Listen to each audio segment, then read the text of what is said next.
TV1 jatkaa tästä iltaa eteenpäin ja me lähdemme nyt seuraamaan mallilennokkien Euroopan mestaruuskisoja, jotka pidettiin Lappeenrannassa heinä-elokuun vaihteessa.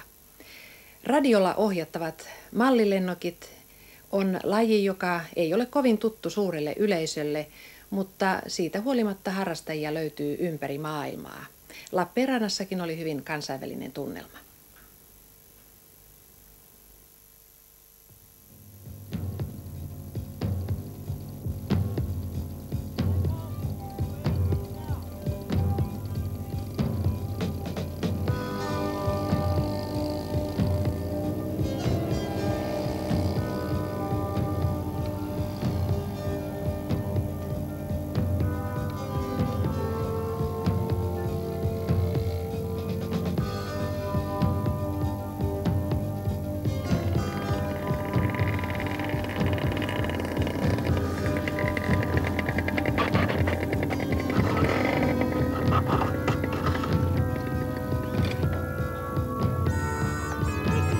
Plane okay? Huh? It's okay? Tutto ok, sì.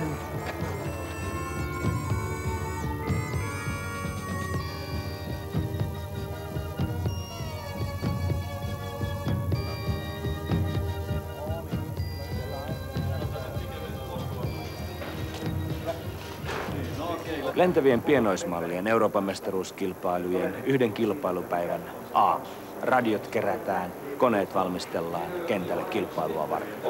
Lappeenrantaan on kokoontunut 40 lennättäjää ja kilpailevaa konetta 12 Euroopan maasta. Euroopan mestaruuskilpailut pidetään joka toinen vuosi maailmanmestaruuskilpailut. Maailmanmestaruuskilpailut olivat viime vuonna USAssa ja nyt on siis 75-vuotisjuhliaan viettävän Lappeenrannan lentokentän ja lappeenrantalaisten lennokkiharrastajien vuorotoimija isäntänä. Mallilennokkien rakentajalla on sama tavoite kuin taikurilla, täydellinen illuusio. Lentävät pienoismallit rakennetaan useimmiten vuosisadan alkupuolen lentokoneiden mukaan, mutta mukana on myös tämän päivän kalustoa. Koneiden sisään on kätketty moderni pienoismoottori ja maasta tapahtuvaan ohjaamiseen tarvittavat kauko-ohjauslaitteet.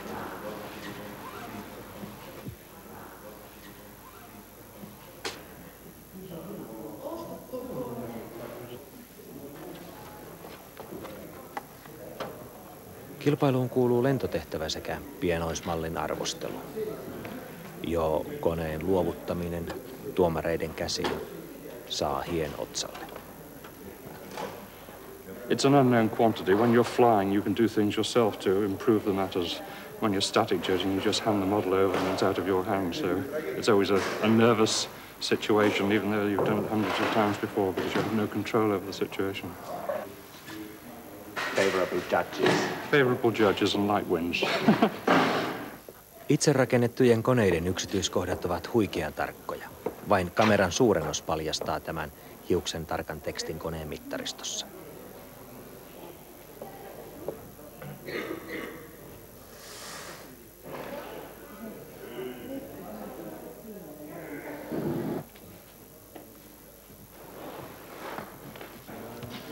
Jokainen pienoismalli rakennetaan yhden nimenomaisen koneyksilön mukaan. Tuomareiden vakuuttamiseen tarvitaan runsaasti alkuperäisiä piirustuksia ja valokuvia. And one or two differences where the 3-view is different from the photograph. Here we show the trailing edge is shown below the fuselage, which isn't so, as you can see from there. So that's the first. Yeah. So that's side view and subject aeroplane. Front view, photograph, drawing. Again, the notes, this is not the subject aeroplane. Notes show you where it's different.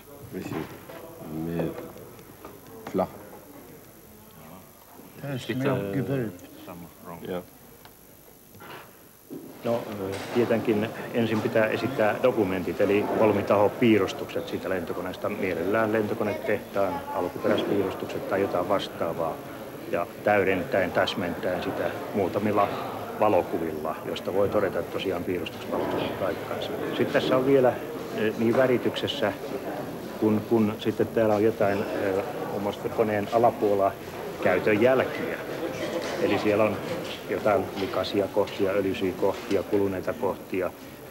Eli se on hyvin niin kuin realistinen kone kentältä käytöstä.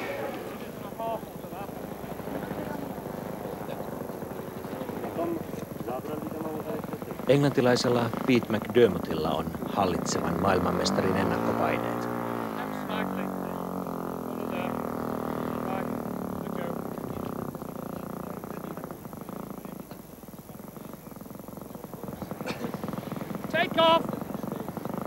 Lentotehtävässä pienoismallilta odotetaan alkuperäisen koneen tyylistä esitystä. Puolet lentoliikkeestä on kaikille pakollisia, puolet koneen mukaan valittuja.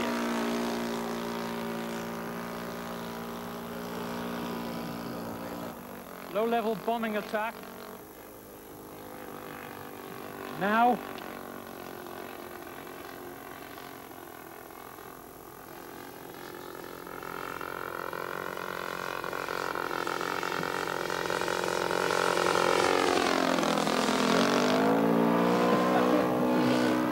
Lennättäjä ilmoitti esittämänsä pommin pudotuksen, mutta liike oli johtaa koneen tuhoon. Kilpailun ensilennolla myös maailmanmestarin hermot ovat kireällä.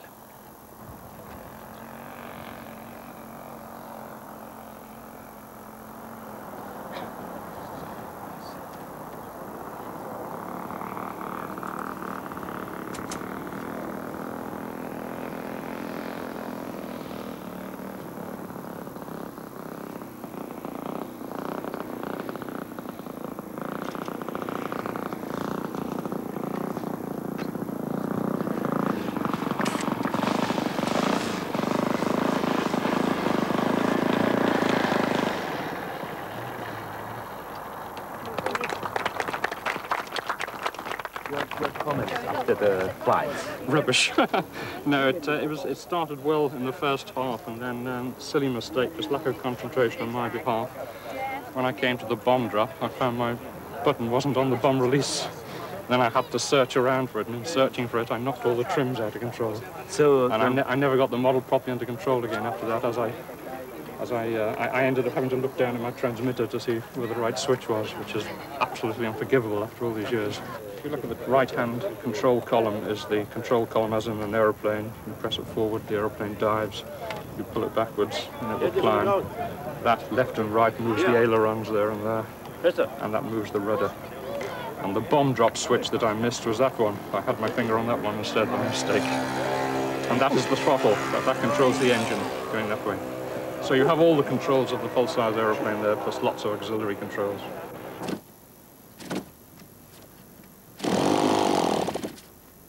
Kilpailun vanhin kone on ilmailu varhaisvuosilta, Demoiselle. Tämä ranskalainen rimakasa on ensimmäisen Suomessa lentäneen koneen pienoismalli. This is a model of that plane which was used by Karl Adolf Arno. He bought it in April 1911 and made on 10th of April his first test flight near Tampere. We have to make more historical investigations. Yes, I have started these days now here, and I found by the help of Mr. Happanen a book telling everything about Karl Adolf Arno, and I think in some weeks it will have these changes. I will not have the problems with the tank anymore, because the tank Karl Adolf Arno used was on top of the machine. The gear was set down, which I also was planning in the beginning for the center of gravitation. I have now a photo about this skiing behind, which nobody was accepting from the jury, but he used it to go on the Friesen Lake.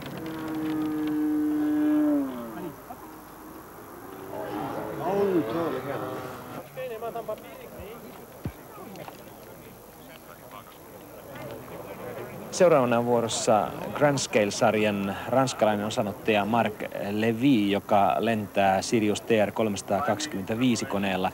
Se on uusi kone, alkuperäinen konevuosimalli 85, jonka mukaan pienoismalli on rakennettu.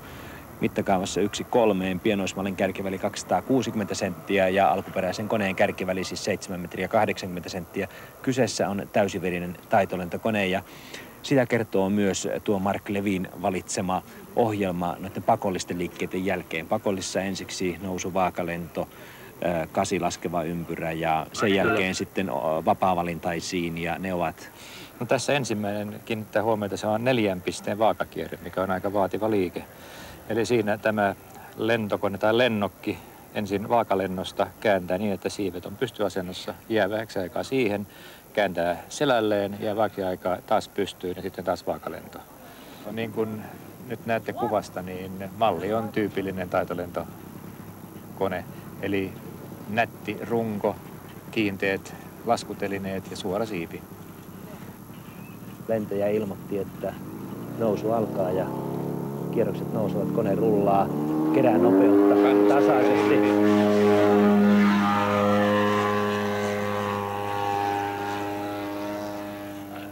Hiukan epävakaa nousu johtui tästä kovasta tuulesta. Ja tämän mallinen lennokki pitäisi kyllä nousta huomattavasti vakaammin. Eli se on sillä tavalla konstruoitu, että se ei tommosia liikkeitä tee. Eli tästä kyllä miinusta. Ja nyt tässä vaiheessa on pakolliset lennetty ja tullaan tähän valinnaisiin ja tuo 4 pisteen vaakakierre, joka lennetään niin, että kone kääntyy ensiksi siivet pystyasentoon ja pysähtyy hetkeksi siihen. Sitten jatkaa selkälentoon, pysähtyy siis 3 pisteessä tuon vaakakierteen aikana. Nyt katsotaan. Noin. Muuten hyvä, mutta hiukan nousun voittoinen tämä loppu. Mutta on paras taitolentoliike vissiin. Kyllä, se oli hyvin hoidettu. En tiedä, oliko sitten tämä lähetin ohjelmoitu tälle liikkeelle vai oliko se tosiaan käsillä ohjattuna. Niin se on tämä ohjelmoitujen lähettimien käyttö on sallittua. On sallittua, kyllä. Kyllä se on myös taitoa ohjelmoida lähetin oikealla tavalla. Ja puolikuupalainen kahdeksikko. Muuten hyvä, mutta ulostulo ei samalla tasolla kuin liikkeen sisämeno. Olisi pitänyt uskota lentää alemmaksi vielä liukuosuutta tuossa.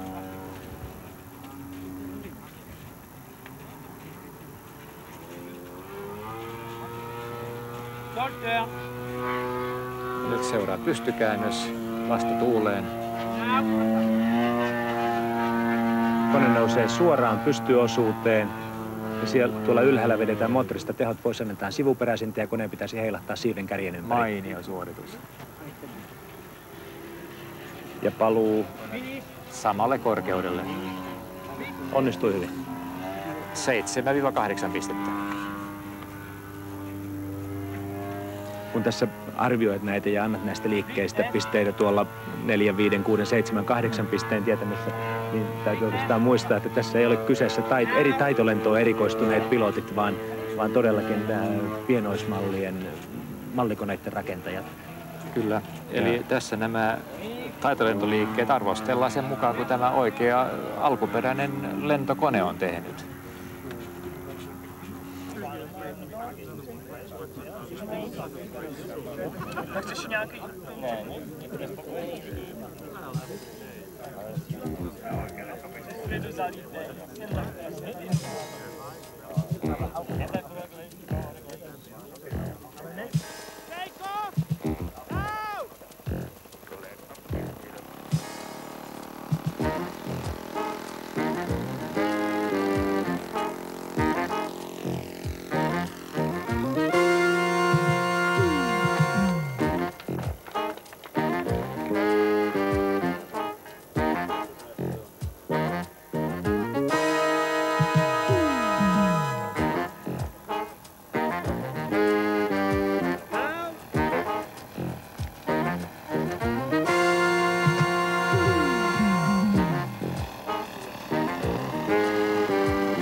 Karl-Heinz Moschitz Itävallasta valmistautuu tuolla radan toisella puolella juuri Demoiselle-koneensa kanssa lennätykseen ja Tämä hetki on kyllä äärimmäisen jännittävä, nimittäin Demoiselle-kone on aivan vuosisadan alusta. Ja Suomessakin tuo kone lensi vuonna 1910. Sen rakenne ja ratkaisut ovat äärimmäisen alkeelliset ja persoonalliset. Sivuttaisohjaus perustuu siiven vääntämiseen ja sen kyky tässä ilmanalassa lentää on vähintäänkin kyseenalainen. Me seuraamme jännityksellä, millä tavalla Karl-Heinz Mositz selviää tästä lennosta. Hänelle on kyllä annettu mahdollisuus vielä peruuttaa lentonsa aivan viime hetkellä tuon koneen puutteellisten ominaisuuksien takia.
And the only problem I had was then that the engine was not coming anymore. So I had to try to make a landing outside, and it was without pressure on the wings, it was no chance. Lentävien pienoismallien tekniikassa uusinta uutta on toimiva suihkuturbiinimoottori.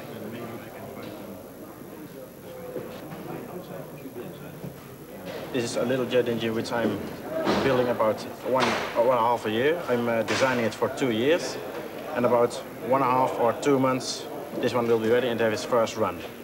This is only a test model. Don't think this engine is probably ready to fly a real jet plane because it will not have enough power. But after this one I will build a bigger one, and all the test experiences of that engine I will put in the bigger engine. And with that engine I'm supposed to fly.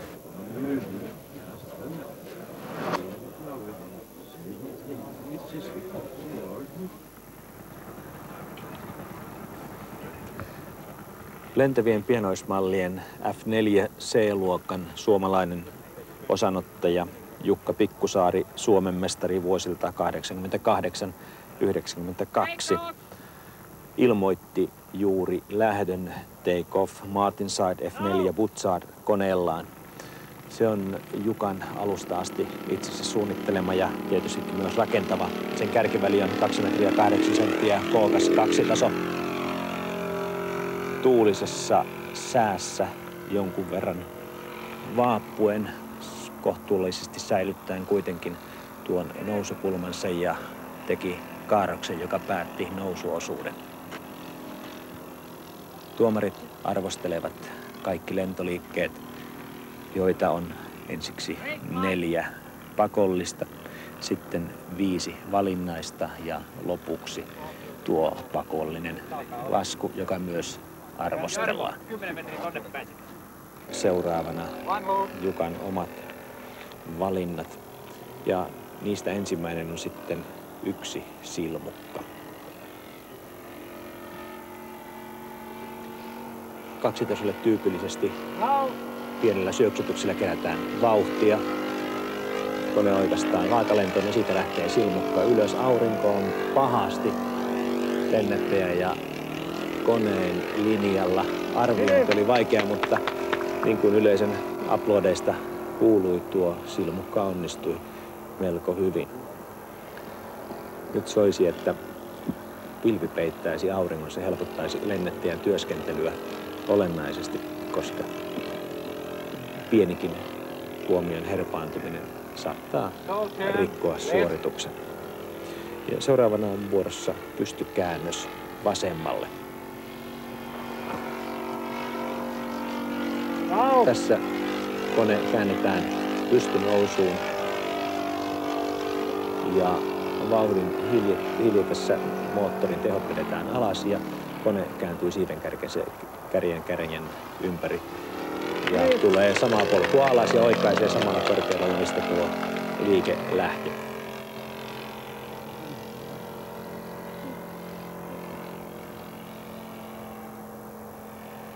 Näiden koneiden tehot ovat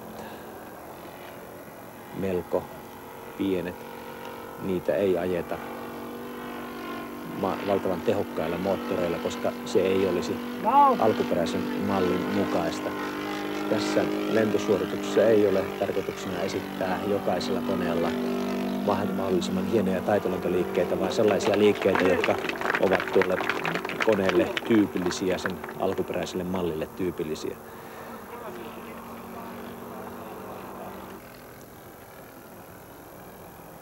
Ja tuon käännöksen jälkeen koneen korkeus alkaa pudota ja viimeinen kaarto oikealle ja kone pyritään tuomaan tasaisessa lähestymiskulmassa kiitoradalle välttäen nopeuden kasvua liian suureksi. Kaunis kosketus, meneekö lasku pitkäksi keskelle kiitorataa ja hieman vaappumista moottori hyvin käyden kauniisti rullaten. Siipi hieman viisti maata, mutta näillä tämän ajan kaksitasoilla se ei ole mitenkään tavaton tapahtuma.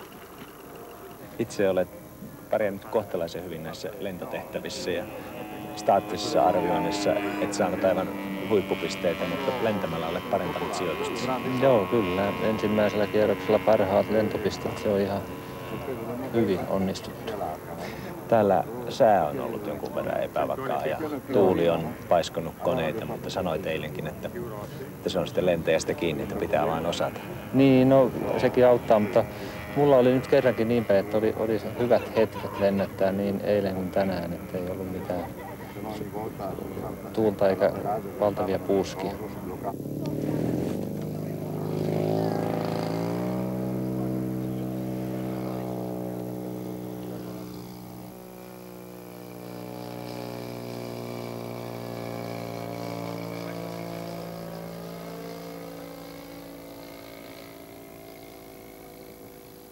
A really good one, Peter here, our other member, he does take 2 or 3 years, and I would suspect he takes 2,000 or 3,000 hours, including research into the history of the aircraft, obtaining drawings and photographs of it. It takes a lot of time. I'm not as thorough as he. I only take less than 1,000 hours. I take 6 months to build the model over the winter, and it is then ready to fly but not finished, and I spend the rest of the summer finishing, putting extra detail on. Probably it might be 750 hours. I never add them up. What is that which attracts you in this hobby? I think to me it's the creative part of the thing. You are creating something from nothing. And because it is difficult to do, that makes it all the more satisfying. If you made a model locomotive, it's a good thing, it's well made. But when you run it on the track, it lasts forever. There's no challenge in that. The challenge with an aircraft, if anything goes wrong, it can crash. So you put a lot of labor and then you have to endanger it. That's right. And you have to use your skill to make sure everything works. And if something goes wrong, you're using piloting skill to save the aircraft, which we do all the time.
Lentävien pienoismallien Euroopan mestaruuskilpailut ovat päättymässä. Jäljellä on enää päätösjuhlallisuudet ja palkintojen jako. Tänne päätösjuhlaan saapui juuri lentokone, joka on laatuaan ainoa maailmassa, Gloster Gauntlet ohjaimissaan Jyrki Laukkanen.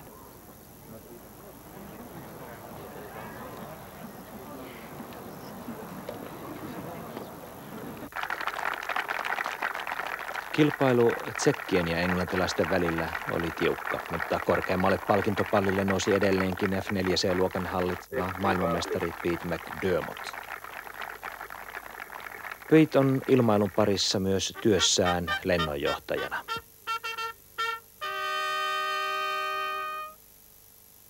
Oh well, I think how do I answer that question? I mean, modern aeroplanes are totally different. I mean, these little aeroplanes you don't see flying around now. So although I've always been interested in aeroplanes, I spend my life watching aeroplanes. You don't see those sort of aeroplanes every day. So I create my own little aviation museum and build them, and that's why I do it.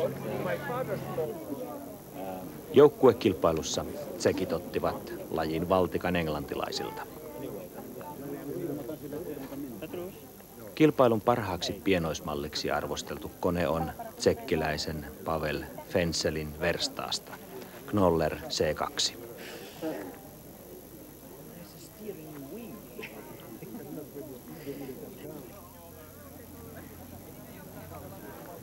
Lappeenrannan mallilennokkien Euroopan mestaruuskilpailu oli korkeatasoinen ja lentokoneet huipputyötä.